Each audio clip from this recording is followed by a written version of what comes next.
If you're a hypnotherapist or coach, the most common question you ask is one you've probably asked thousands of times.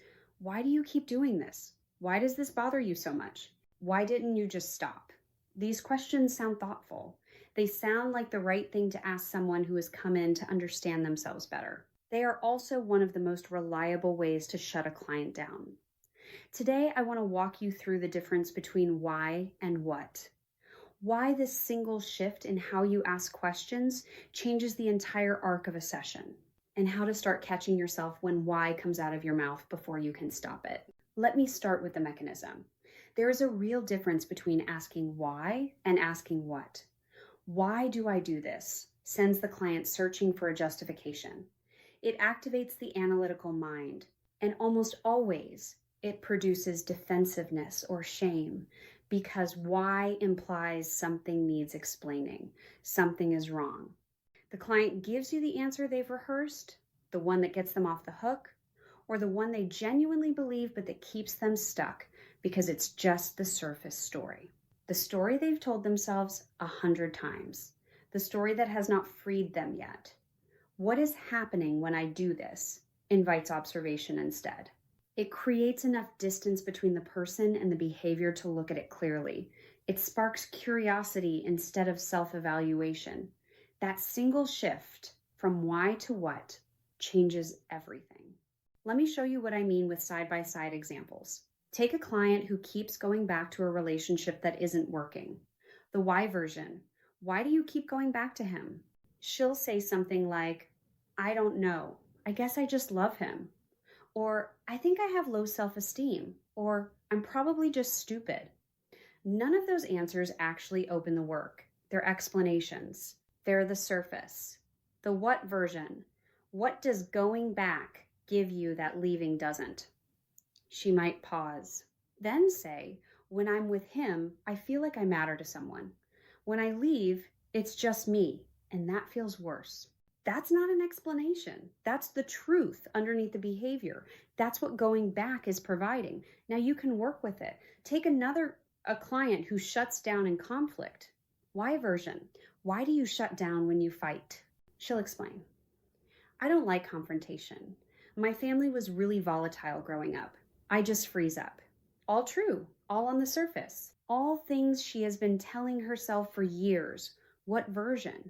What happens inside you when the argument starts? Different answer entirely. She might say, it's like everything goes blurry. I can hear his voice, but I'm not really there. That's something she's never said out loud. That sentence carries the exact meaning her subconscious has built around what happens. That sentence is material you can build a session around. One more. A client who keeps procrastinating on something important. Why version? Why are you procrastinating?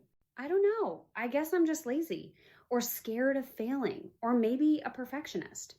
What version? What happens in the moment right before you decide not to start? I get this heavy feeling like I'm going to mess it up. Like if I don't try, then I haven't actually failed.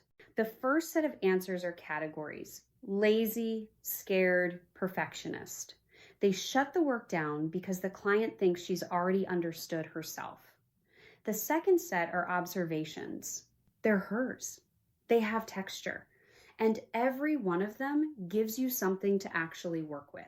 Now let me name why this matters at a deeper level. The dig down is built almost entirely on what questions. What does this feel like for you? What was happening in your life when this started? What does this behavior give you that you have not been able to get another way? What would it mean if this changed? What is your anxiety scanning for? What would proud feel like for you? What does the wondering cause for you? These questions are designed to open, not lead. They don't assume an answer. They don't telegraph what you think the client should say. And because they open, the client often finds things they have never put into words before, not because you directed them there, because you asked the question that created the space for it. A why question would have closed those doors. The client would have given you the rehearsed reason, the one that has kept them stuck. A what question lets them discover. This isn't a small distinction. The dig down doesn't work without it. Every empowering question I use in session, every category of question in the dig down framework, almost all of them are what questions. Not because I made a rule, because what is the door and why is the wall? Even after you know better, the instinct to ask why doesn't disappear. It's wired in. So you need a way to catch yourself in the moment. A few things help. The first is just naming the rule out loud to yourself before the session. I'm going to ask what, not why. That moves the rule from automatic to deliberate. You'll start hearing it in your own voice. You'll catch the why mid-sentence. The second is having the reframe ready. When you hear yourself starting, why do you? You don't need to stop and panic. You just rephrase. Why do you do that? Becomes, what happens when you do that? The client may not even notice you switched, but the door you just opened is different from the one you almost closed. The third is paying attention to what comes back. When you ask why, listen for the rehearsed answer, the category, the label, the thing the client has clearly said before. That's the signal you asked the wrong question. Reroute. Let me ask that differently. What happens in your body when this comes up? Once you train this muscle, you'll start hearing why questions everywhere. In other practitioners' work, in conversations, in your own head when you're trying to understand yourself. You'll notice how often we use why and how rarely it actually opens anything. And you'll start to feel the difference in your sessions. Clients answer differently. They pause longer. They go inward instead of explaining outward. They surface things they didn't know they were going to say. That's the indication you've made the shift. Not that you stopped asking why. Nobody fully stops. The shift is that you catch it now. You hear it, you reroute it, and the conversation is no longer the one the client has had 1,000 times. It's a new one. That's where the dig down begins. If you only take one thing from this video, take this. Stop asking why. Start asking what. Train the muscle. Catch the why before it leaves your mouth. If you want to go deeper, the full framework is in my book, Advanced Hypnosis, A Practitioner's Guide Beyond Scripts and Techniques. There's an entire appendix in the back.